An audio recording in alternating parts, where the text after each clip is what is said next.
compartilhar com esse tema, né? Jesus é o meu pastor. E eu queria que você falasse para você mesmo nessa noite essa afirmação. Entendeu? Jesus é o meu pastor. Entendeu? Jesus é o meu pastor. Os Salmos 22, 23 e o Salmo 24, ele é uma trilogia, né? O Salmo 22, o 23, ele é uma trilogia messiânica, porque esses 3 salmos, eles são escritos por Davi, e esses 3 salmos, eles vão falar tanto da vida de Davi, quanto da vida de Jesus. Eles apontam situações da vida de Davi, no contexto que Davi viveu, mas ao mesmo tempo eles apontam para a pessoa de Jesus, para a obra de Jesus, e é por isso que são considerados como salmos messiânicos, porque eles falam do supremo pastor, que é Jesus Cristo. Então, cada um desses salmos, eles enfatizam um aspecto diferente da pessoa e da obra de Jesus, tá? Por exemplo, o Salmo 22, ele apresenta Jesus como o bom pastor que morre por suas ovelhas, tá? O Salmo 22 apresenta Jesus como um bom pastor que morre por suas ovelhas. A gente tem essa afirmação em João capítulo 10, versículo 11, né, que diz que o bom pastor, ele morre por suas ovelhas. Então o Salmo 22, ele vai falar, ele é um salmo messiânico porque ele apontava uma profecia do que ia acontecer com Jesus no sentido da sua morte. O Salmo 23, ele vai apresentar Jesus como o grande pastor que cuida das suas ovelhas, tá? Então o Salmo 22 apresenta Jesus como o sumo pastor, né, o bom pastor que morre por suas ovelhas. O Salmo 23 vai apresentar Jesus como o bom pastor que cuida das suas ovelhas. A gente vê isso aí em Hebreus capítulo 13, versículo 20 e o versículo 21. E o Salmo 24, ele vai apresentar Jesus como o eterno pastor que vem buscar as suas ovelhas. Então, em outras palavras, Cristo morreu por nós, passado, Salmo 22. Cristo, ele cuida de nós, Salmo 23, presente. E Salmo 24, Cristo virá por nós, ou seja, Cristo virá nos buscar, Salmo 24. É por isso que é uma trilogia, ou seja, eles não podem ser lidos e muito menos pregados sem você não citar eles 3, entendeu? Eles 3, tá? Então, o Salmo 22, né, é passado, Cristo morrendo por nós na cruz, né? Salmo 23, Cristo vive e cuida de nós, presente. E Salmo 24, Cristo virá por nós, futuro, né? Virá por nós, futuro. Então hoje nós vamos refletir sobre o Salmo 23, né? Este Salmo, o Salmo 23, ele é escrito por Davi, né? Mas ele apresenta Jesus como o grande pastor que cuida das suas ovelhas, né? E também apresenta Jesus não só como um pastor, mas também como um amigo. A gente vai ver que o Salmo, ele é dividido em pelo menos 4 partes, mas ele é dividido em 2 grandes blocos, né? Primeiro, Jesus se apresenta como um grande pastor, e depois ele apresenta como um verdadeiro amigo. A gente vai ver por que ele se apresenta como um verdadeiro amigo aqui.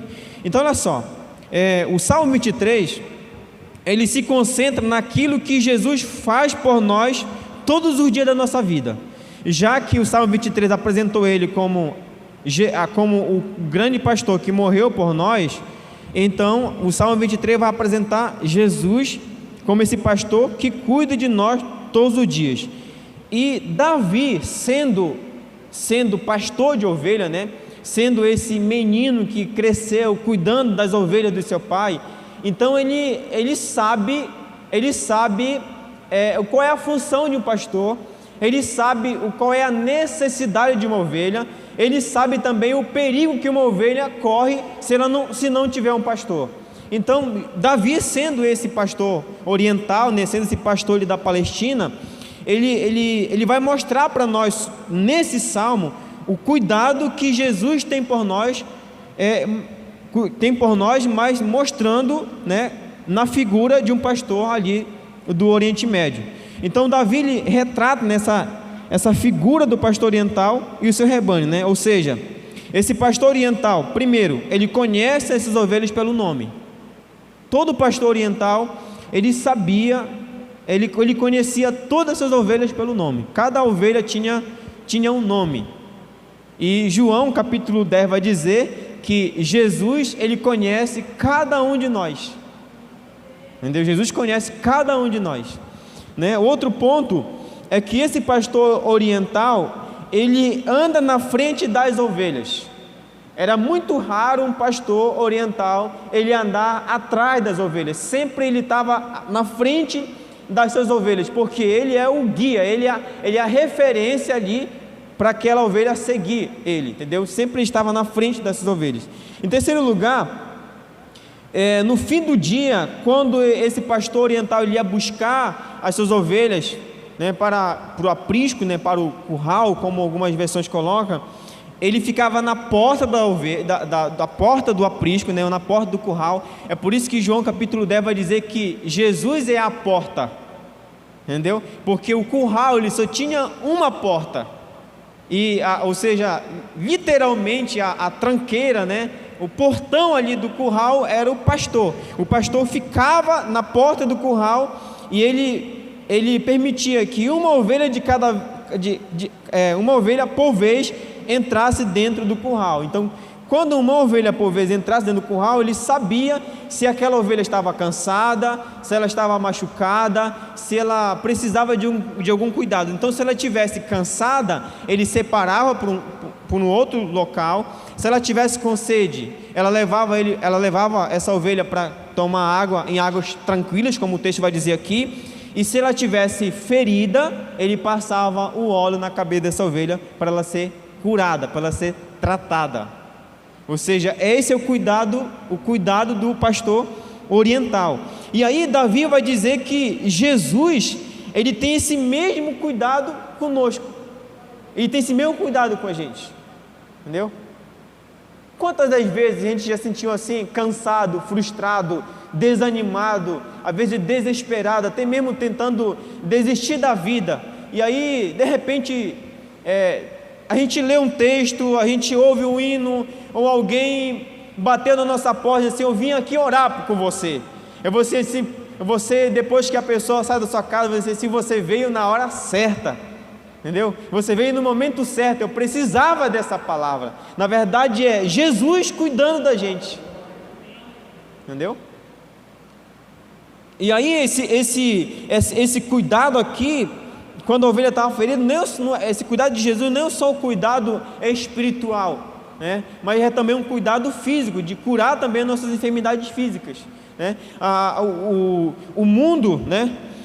O mundo, quando por isso que a ovelha, que nós somos comparados como ovelha, porque quando uma ovelha ela saía do meio dali do rebanho, né, ou saía da visão do pastor, essa ovelha ela poderia se machucar, ela poderia ficar enroscada num arbusto, ela poderia, se mosca começasse ali tentar colocar varejo nela, começar a se bater. Então, muitas das vezes, quando nós saímos do domínio do pastor, que é Jesus, nós saímos do meio ali do rebanho de Cristo, que é a igreja, e nós vamos para o mundo ele machuca a gente, o mundo ele destrói a gente, ele suga tudo aquilo que a gente tem, e aí a gente volta para o braço de Cristo todo machucado, entendeu? Todo arrebentado. E aí Jesus, né, como um bom pastor, ele nos pega no seu colo, entendeu? Ele coloca a gente no seu colo e trata da gente até a gente ficar bom novamente e soltar novamente no meio do seu rebanho, entendeu? Então, por isso que eu quero aqui com vocês pensar pelo menos 4 verdades que esse texto nos ensina. A primeira verdade que esse texto nos ensina está no verso 1 e no verso 3. Eu vou ler novamente aqui, que diz assim: o Senhor é o meu pastor, nada me faltará. Ele me faz deitar em pastos verdejantes, e guia-me para as águas tranquilas, e renova a minha alma, e guia-me pelas veredas da justiça, por amor do seu nome. Então a primeira verdade que aprendemos aqui é que Jesus é suficiente, tá? Jesus é suficiente. Eu sei que na Bíblia de vocês está assim: o Senhor meu pastor, nada me faltará. Mas esse versículo aqui, ele já foi muito estudado, já foi muito debatido, e na versão original ele está assim, Salmo de Davi, o Senhor é o meu pastor, e aí aonde está esse nada, está ele não me faltará. Agora isso aqui faz muito sentido. O Senhor, não é que estou dizendo aqui que a versão está errada, é porque quando está assim, nada, é porque se Deus não falta na nossa vida, é a mesma coisa que nada nos falta. Então na versão original está: o Senhor é o meu pastor e Ele não me faltará. Porque vai ter momento da nossa vida que vai faltar saúde, vai faltar paz, vai faltar tranquilidade, vai faltar paciência, entendeu? Vai faltar o pão de cada dia na nossa mesa, vai faltar o dinheiro, vai faltar muita coisa, mas o que não nos falta é a presença de Deus na nossa vida. E isso a gente tem certeza, que mesmo que a gente passe por dias difíceis, mas Ele está lá conosco todos os dias, tá? Então, e essa palavra pastor, quando ela foi transliterada, né, do hebraico para o grego, né, da Septuaginta para o grego, essa palavra está: o Senhor é o meu pastor e Ele está me pastoreando. Não é que o Senhor é o meu pastor só agora, não. O Senhor é meu pastor e Ele continua sempre e sempre, dia por dia, me pastoreando, cuidando, me guiando, me protegendo, me sustentando. É essa a ideia que traz essa palavra. O Senhor, meu pastor, está me pastoreando. Então, os pastores do Oriente, eles guardavam essas ovelhas, eles guiavam essas ovelhas, eles proviam alimento, eles proviam água, né, quando elas estavam cansadas, feridas ou doentes, e procuravam quando se perdiam, e conheciam cada uma pelo nome, e sabiam as necessidades das mesmas, simplesmente o amavam. Mesmo quando as ovelhas não lhe pertenciam, o pastor os tratava como se fosse uma dele. E aí, João capítulo 10, versículo 14 e 27, e João capítulo 21, versículo 16 e 17, Jesus ele vai nos chamar de minhas ovelhas. Jesus vai nos chamar de minhas ovelhas, tá? O outro texto que a gente pode conferir aí, é Salmo 100, verso 3. Olha aqui o Salmo 100, verso 3 diz. Salmo 100, verso 3 assim: sabei que o Senhor é Deus, foi Ele quem nos fez e dele somos seu povo, seu povo e rebanho que Ele pastoreia. O outro salmo é o Salmo 95, verso 7. Salmo 95, verso 7 diz assim: porque Ele é o nosso Deus e nós somos o seu povo que Ele pastoreia, o rebanho que Ele o conduz. O rebanho que Ele o conduz. Então, Jesus, né, Ele vai nos chamar que nós somos as suas ovelhas.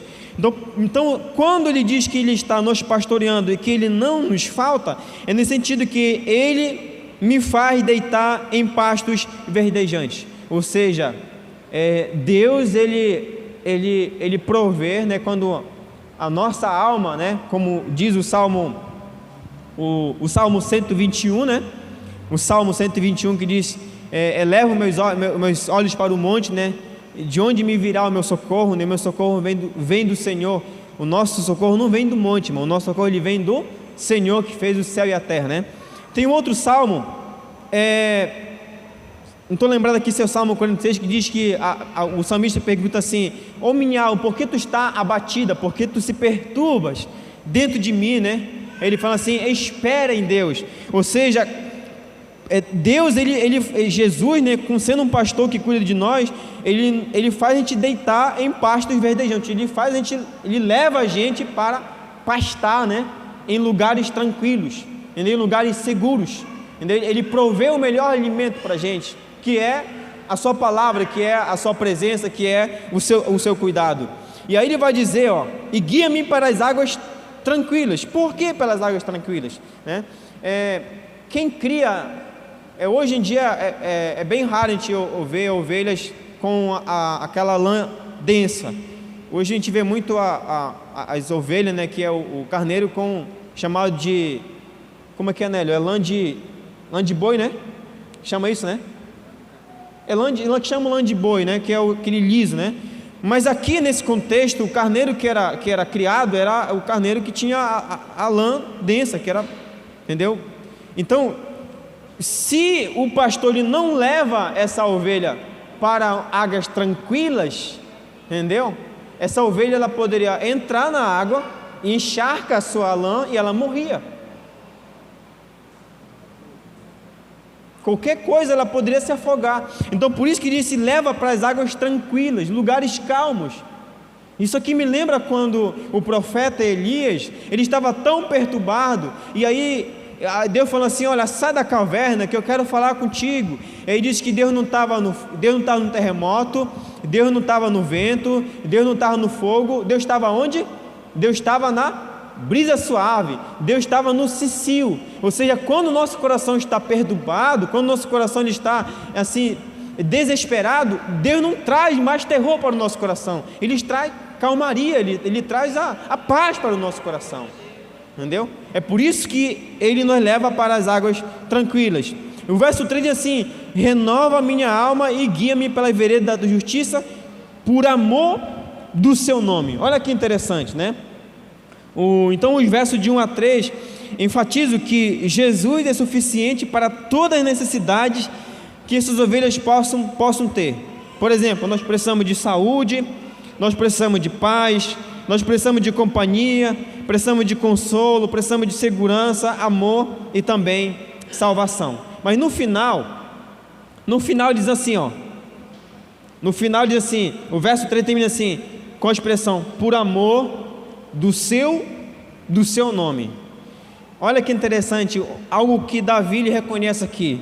Davi lhe reconhece que ele é amado por Deus, não porque ele era um homem bom, não porque ele era um homem que era um homem segundo o coração de Deus, não porque ele era um homem que se arrependia dos pecados, não, ele reconhece que ele é amado por Deus, porque Deus decidiu amar ele. Entendeu? Nós somos amados por Jesus não porque nós procuramos Ele primeiro, não porque a gente amou Ele primeiro, mas porque Ele decidiu amar cada um de nós primeiro. Ele decidiu nos salvar, Ele decidiu cuidar da gente, Ele decidiu proteger a gente, Ele decidiu isso. Por isso que ele fala aqui, por amor do seu nome, por amor do seu nome. O que está em nome, o que está em jogo aqui não é as obras de Davi, não é o nome de Davi. O que está em jogo aqui é o nome de Deus, por amor do nome de Deus. Então, quando o povo de Deus segue o pastor, né, que é Jesus, tem tudo o que precisa, né? Quando entendemos que Cristo é suficiente, a nossa fé ela é renovada. Jesus nos ama não porque merecemos, mas porque Ele é bom. Ele cuida de nós porque Ele decidiu nos amar. Então, essa é a primeira verdade, né, que a gente aprende aqui, né, que Jesus ele é suficiente, porque mesmo que tudo nos falte, mas Cristo não faltará na nossa vida. Cristo sempre estará presente na nossa vida. A segunda verdade que aprendemos está no verso 4. Jesus é a paz. Olha o que diz aí no verso 4: quando eu tiver de andar pelo vale da sombra da morte, não temerei mal algum, porque tu estás comigo, tua vara e teu cajado me tranquilizam. todo pastor oriental, eles sempre não ficavam o mesmo tempo, né, no mesmo lugar. Eles passavam uma temporada num lugar, depois iam para um outro lugar, procurando pasto para suas ovelhas. E na região da Palestina existia um lugar chamado Vale da Sombra da Morte, tá? Um lugar chamado Vale da Sombra da Morte. Era uma espécie uma espécie de um penhasco, entendeu? Que quando acabava o pasto de um lado, os pastores tinham que passar as ovelhas para o outro lado do vale. Só que esse vale era um lugar muito escuro, era um lugar escorregadio, um lugar onde tinha muitas feras, era um lugar propício para pessoas, outros pastores, né, fazerem emboscada para roubar ovelhas dos outros pastores. E Davi, ele sabe disso. Davi sabe disso. Só que aí vocês vão entender por que o Davi fala assim, ó: quando eu tiver de andar pelo vale da sombra da morte, não temerei mal algum. Aí ele vai falar duas coisas aqui: a vara e o cajado. O pastor, ele tinha esses dois instrumentos aqui, que era a vara e era o cajado, né? Uma das versões coloca como o bastão, né? Que é aqui no sentido da... Deixa eu ver aqui, verso 4, que o bastão, que era a vara, né? A vara era muito utilizada pelo pastor para defender as suas ovelhas de feras selvagens. E o cajado, né? O cajado aqui, ele era uma espécie de uma vara, mas com uma curva na ponta. Então um servia, entendeu? Um servia para defender as suas ovelhas das feras selvagens, e outro servia para salvar as ovelhas quando elas se elas caíssem em um penhasco. Só que vocês vão entender agora o interessante: o que o pastor agora ele faz para atravessar essas ovelhas para o outro lado do vale? O pastor tinha que atravessar ovelha por ovelha. É por isso que quando ele atravessava uma ovelha de cada vez, ou quando ele ia na frente dessas ovelhas, guiando ela, é por isso que os salmistas dizem assim: olha, assim como as minhas ovelhas, elas se sentem seguras quando eu atravesso elas pelo vale da sombra da morte, elas não temem, porque elas sabem que eu vou proteger ela. Da mesma forma, se eu tiver de passar por alguma situação, eu sei que Deus está comigo e Ele vai, e eu não temerei, porque a tua vara e o teu cajado me tranquilizam. Ou seja, eu tenho segurança, eu tenho paz.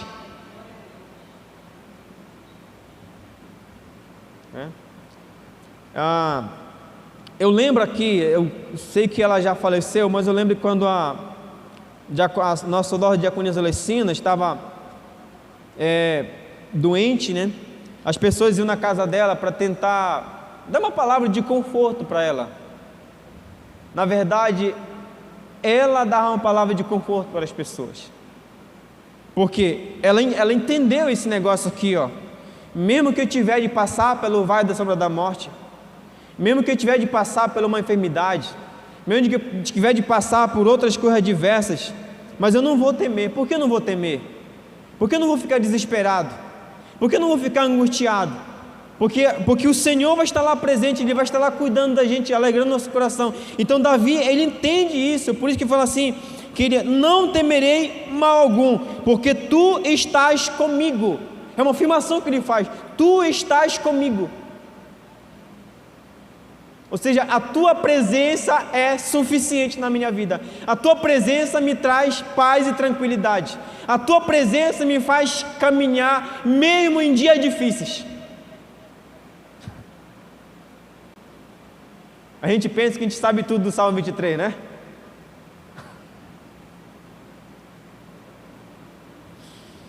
Então, as ovelhas no escuro, elas não conseguem enxergar bem, elas não conseguem enxergar muito bem, né? Elas se assustam com facilidade, né? E em circunstâncias, né, desconhecidas. Por isso o pastor precisava estar ao lado, e pois só a sua presença acalmava essas ovelhas. Então, como eu falei, usava o bordão, né, e o cajado. Como eu falei para vocês, o vale da sombra da morte, né, ele pode representar aqui na nossa vida qualquer experiência difícil que a gente já viveu ou a gente pode viver daqui para frente, né? Então, desde uma perda de um filho, de uma filha, desde uma doença, desde o descobrimento de um câncer, tudo que a gente possa assim, de passar de aflição na vida, a gente pode considerar como o vale da sombra da morte. Um momento difícil, um momento que às vezes traz terror para o nosso coração, mas ao mesmo tempo a gente lembra de que o nosso pastor está com a gente, ele está do nosso lado, e a gente se tranquiliza, a gente se conforma, né? A gente tem uma esperança de que a gente passará pelas situações. Eu lembro disso, por exemplo, Jesus no deserto, o Espírito ficou com ele 40 dias e 40 anos no deserto, né? Daniel na cova dos leões, Deus não livra ele daquela situação, mas estava com ele lá, né? Os 3 amigos deles, 3 amigos também, Deus também não livra ele daquela situação, mas estava com ele lá. Ou seja, o propósito de Deus não é tirar a gente da tribulação, mas é passar conosco na tribulação.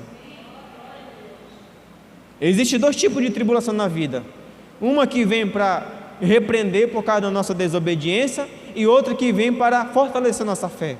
Exemplo, Jonas passou por uma tribulação por causa da sua desobediência. Já os discípulos passaram por uma tribulação no mar da Galileia para que a fé deles fossem ele pudesse crer mais em Jesus. Jesus envia eles para aquela situação para que a fé deles fosse colocada em ação. Então tem situações que Deus permite que a gente passe para a nossa fé ser desenvolvida, entendeu? E olha que eles já tinham passado por uma situação anterior, quando Jesus estava na polpa do barco, né? Eu falando assim: tu está dormindo aí, a gente está morrendo aqui, tu não se preocupa com a gente, entendeu? E aí Jesus, uma nova vez, uma outra situação, coloca ele numa mesma situação, numa tempestade no mar da Galileia, e novamente parece que ele não consegue ver que Jesus está com eles confundem Jesus com um fantasma, né? Jesus como um fantasma. Então, primeira verdade que a gente aprende aqui: Jesus é suficiente, né, para toda e qualquer situação que a gente possa passar na vida. Segundo lugar, Jesus é a paz em qualquer circunstância difícil que a gente possa passar. Em terceiro lugar, Jesus é a nossa esperança, né? Jesus é a nossa esperança. Vamos ler aí o verso 5. Diz assim: preparas para mim uma mesa diante dos meus inimigos. Ponto e vírgula. Ponto e vírgula, tá? Vamos parar bem aí no ponto e vírgula. Sobreviver a uma ameaça, como no verso 4, é uma coisa, mas por outro, temos que pensar como transformar o perigo ou a provação em uma vitória. Entendeu? Aí vem essa parte, né? O que significa isso de preparas para mim uma mesa diante dos meus inimigos? Nessa trajetória que o pastor leva essas ovelhas de um lado do vale para o outro lado do vale, antes de soltar essas ovelhas no pasto, ele verificava se naquele pasto não tinha alguma erva daninha que poderia ser mortífera para o seu rebanho. No caso, se fosse nos nossos dias atuais, seria a gibata, né? O animal comeu, morre. O que o pastor fazia? Ele verificava aquele pasto, ele arrancava a erva daninha e ele colocava em cima, na ponta de uma estaca. Ou se esse campo tivesse cupim, como muitos campos tem por aí, colocava em cima ali. É por isso que ele disse: preparas para mim uma mesa diante dos meus inimigos. Entendeu? Ou seja, todos nós precisamos de refrigério, de um lugar de seguro. Precisamos ou não precisamos de um lugar seguro? De conforto, né? As ovelhas precisavam pastar em segurança. sendo pastor, verificava se no campo havia alguma erva, né, venenosa. Se tivesse, o mesmo arrancava e colocava suspensa. Dessa forma, as ovelhas poderiam pastar em segurança. Temos que ficar cientes: o Senhor nem sempre removeu o perigo de nossa vida, mas nos ajuda a vencê-los e não permite que o medo nos paralise, né? Nos paralise. Cristo, o bom pastor, está ao nosso lado, lutando as nossas batalhas, e Ele está sempre nos livrando de algum inimigo que possa nos derrubar, principalmente o maligno, entendeu? Um dos nossos maiores inimigos, né? Nossos maiores inimigos, Jesus derrotou na cruz. Jesus derrotou o diabo. Jesus derrotou a morte quando Ele venceu a morte. Sabe de quantos e quantos acidentes, de quantas e quantas situações adversas, até mesmo da morte, Cristo já livrou a gente. Deus, Jesus preparando um banquete, né? A gente transformando coisas assim, as coisas que a gente pensa assim: será que eu vou conseguir vencer? Será que eu vou conseguir passar por essa batalha aqui? Aí Deus vai lá e resolve aquilo ali. Ou seja, Ele prepara uma mesa para nós diante dos nossos inimigos. Aquilo que para nós, na nossa concepção humana, na nossa visão humana, era impossível, aí Deus vai lá assim: isso aqui é possível, eu posso fazer isso aqui por você. Agora você pode pastar tranquilamente, você pode caminhar tranquilamente. Sabe o que fico pensando? Só o fato de a gente deitar na nossa cama, a gente dormir, a gente acordar de manhã, sem ninguém arrombar a nossa casa, sem ninguém atentar contra a nossa vida. Só o fato de a gente sair da nossa casa, ir para o trabalho, voltar do trabalho para casa, entendeu? Seguro, entendeu? A gente não sofreu nenhum atentado, nenhum acidente. É Cristo cuidando da gente. Só o fato de a gente ter o nosso pão de cada dia ali, o café da manhã na mesa, o almoço. A gente, é claro que a morte às vezes ela ceifa alguém da nossa família, mas só o fato de a gente chegar em casa depois de um dia de trabalho, a gente poder encontrar a esposa, encontrar o esposo, encontrar o filho, entendeu? A gente olhando assim: Senhor, obrigado por mais um dia, entendeu? Quantas pessoas morreram no acidente, quantas pessoas morreram assassinadas, e a gente continua caminhando, continua ali seguro, porque Cristo está protegendo, Cristo está preparando uma mesa para nós diante dos nossos inimigos. Às vezes a gente pensa, irmão, que o cuidado pastoral de Cristo é só quando Ele cura a gente de uma enfermidade, ou quando a gente passa por um dia difícil. Não, são detalhes na nossa vida, são detalhes. Vamos continuar a partir do ponto e vírgula, né? Ponto e vírgula diz assim: unges a minha cabeça com óleo, vírgula. Não leio além da vírgula, tá? Unges a minha cabeça com óleo. Outro ponto importante aqui: o pastor ocidental, ele ungia a ovelha em dois momentos. Se essa ovelha, pela manhã, ele via que essa ovelha estava com a cabeça dela ferida, ou com o chifre com alguma ferida, ele pegava, que alguma versão vai colocar como bálsamo. Ele pegava um óleo de oliva, ele misturava com outras ervas, ele fazia uma espécie de um óleo com uma pasta, ele passava na cabeça dessa ovelha, ou no chifre dessa ovelha, ou no pescoço dela, para que ela, quando ela fosse para o campo, ela estivesse protegida de algum inseto, de alguma mosca. Esse era o primeiro momento que ele ungia uma ovelha. Em segundo lugar, quando ungia uma ovelha, quando essa ovelha voltava. Vamos supor que uma ovelha, ela saiu boa do aprisco, só que quando ela voltou do campo, ela já voltou doente. Ela se enroscou ali no arbusto, e aí a mosca ela feriu, a mosca foi lá e colocou a vareja. Aí quando ela chegava aqui no curral, o pastor verificava se a ovelha está machucada.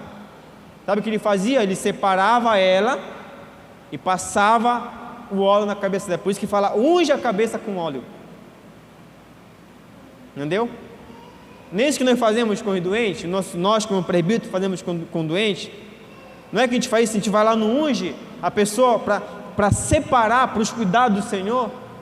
É isso que o pastor ocidental faz. Ele ungia a ovelha, no sentido de ser separada para o cuidado. Entendeu? E aí você vai entender uma coisa importante aqui. Isso aqui, não vão dizer que o pastor aqui quer bater em vocês, mas muitas das vezes é o pastor que lhe machuca a ovelha, né? Muitas das vezes não é o pastor que machuca a ovelha, muitas vezes é a ovelha que machuca a outra ovelha. E aqui tem dois sentidos aqui. Às vezes, quando uma ovelha ela está machucada dentro do aprisco, nós não temos esse cuidado de observar que ela está machucada e tratar dela. Nós julgamos ela, nós condenamos ela. Quando ela volta também do campo machucada, ao invés de nós separarmos ela do meio dos outros e separarmos para o cuidado, o que nós fazemos muitas vezes? Nós pegamos o problema dessa ovelha e a gente joga para as outras ovelhas.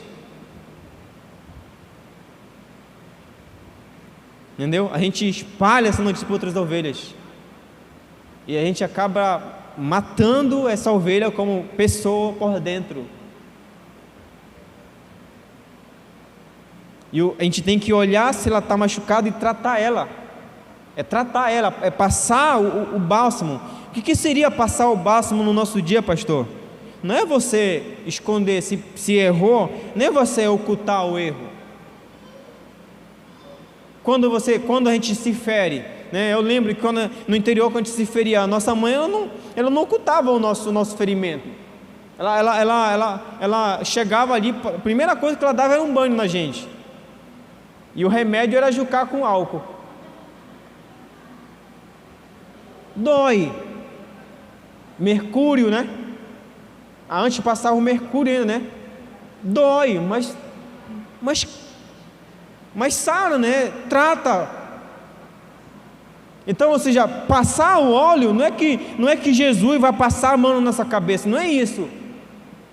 Ele vai separar a gente, ele vai abrir a ferida, ele vai tirar a sujeira, ele vai colocar o remédio, vai doer na gente.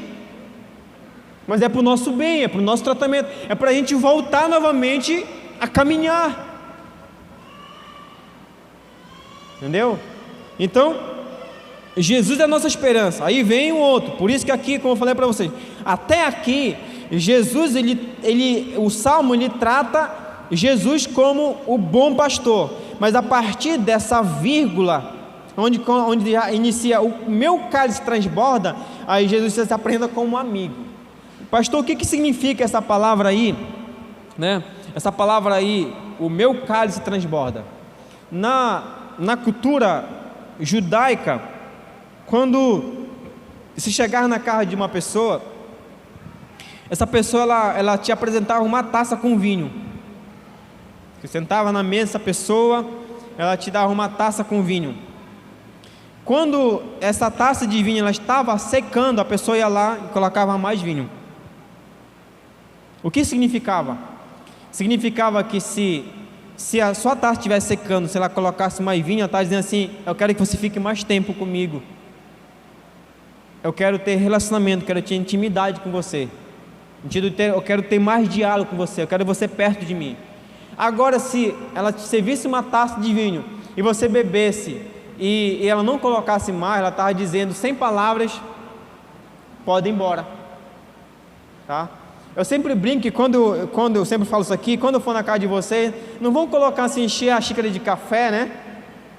E quando estiver secando, vocês colocam mais café. Não façam isso, só me dê só um pouco mesmo, tá? Mas é isso. O que Jesus está querendo dizer aqui? Está dizendo assim, olha, ele está querendo ter, isso aqui nos lembra quando Jesus falou para Judas, quando ele falou assim: aquele que molhar o pedaço de pão junto dentro do meu vinho, esse me trairá. Só que esse mesmo ato, no sentido cultural, né, vocês vão entender o que eu falo aqui. Na casa de vocês permitem que outra pessoa pegue a sua colher e meta no seu prato e coma a sua comida? às vezes até mesmo a nossa esposa, né? Até mesmo o nosso esposo, a gente não permite isso, né? Só os mais chegados, entendeu? Só a pessoa mais chegada mesmo você permite que ela pegue a sua colher, meta no seu prato e coma a sua comida. Então, quando Jesus fala assim, olha, aquele que molhar um pedaço de pão dentro do meu vinho, está dizendo assim, Judas, eu estou te dando uma última chance. Judas, eu estou te dando aqui, eu te dando liberdade, que eu estou querendo ter intimidade com você. E Judas não entendeu isso. E a mesma coisa que acontece aqui, quando diz assim, o meu cálice transborda. E diz assim, quando eu convidar vocês para ir na minha casa, eu quero que vocês permaneçam comigo, ou seja, eu quero que vocês sempre estejam na minha presença. Eu quero ter intimidade com vocês continuamente. Eu quero pastorear vocês todos os dias, eu quero cuidar de vocês todos os dias. Eu não quero ter intimidade com vocês só um dia. Eu não quero que vocês se acheguem em mim só quando vocês estão no templo, não. Eu quero que vocês estejam perto de mim em todo e qualquer momento. É por isso que João 4 vai dizer que, João 4, 23 vai dizer, né? E virá, né? E de fato já chegou o tempo em que verdadeiros adoradores me adorarão em espírito e em verdade. O tempo já é hoje, Jesus já veio, Jesus já morreu, já ressuscitou. O Espírito habita dentro de nós, agora nós temos a liberdade de todo e qualquer momento, em todo e qualquer lugar, estar na presença de Deus. Estar na presença de Deus, né?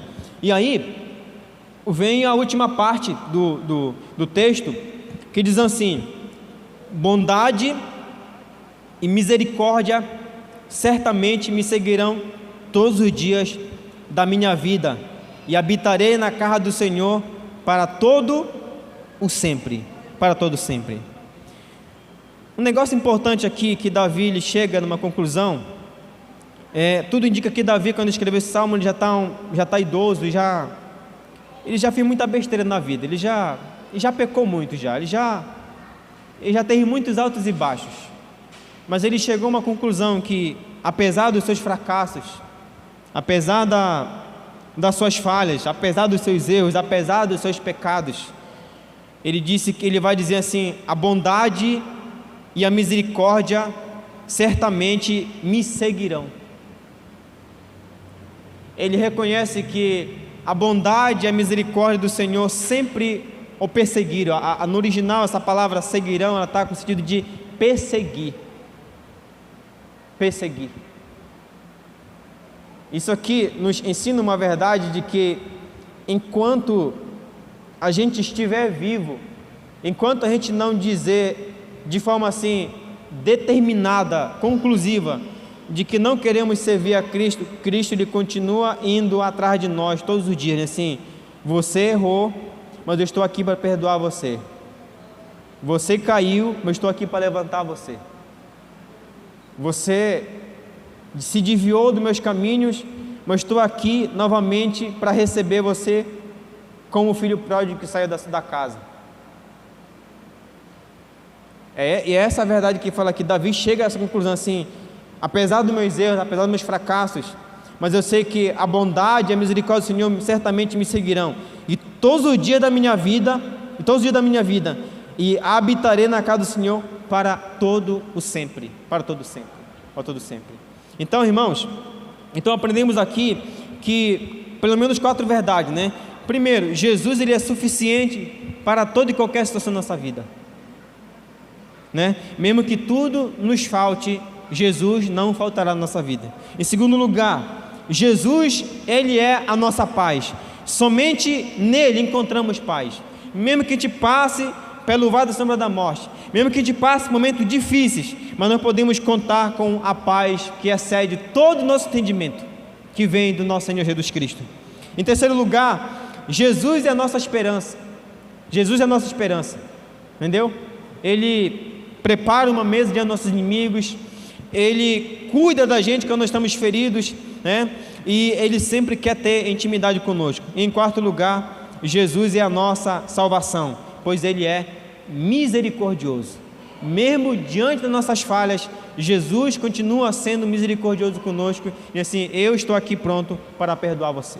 Amém? Então é isso que eu queria compartilhar com você nessa noite, em nome de Jesus.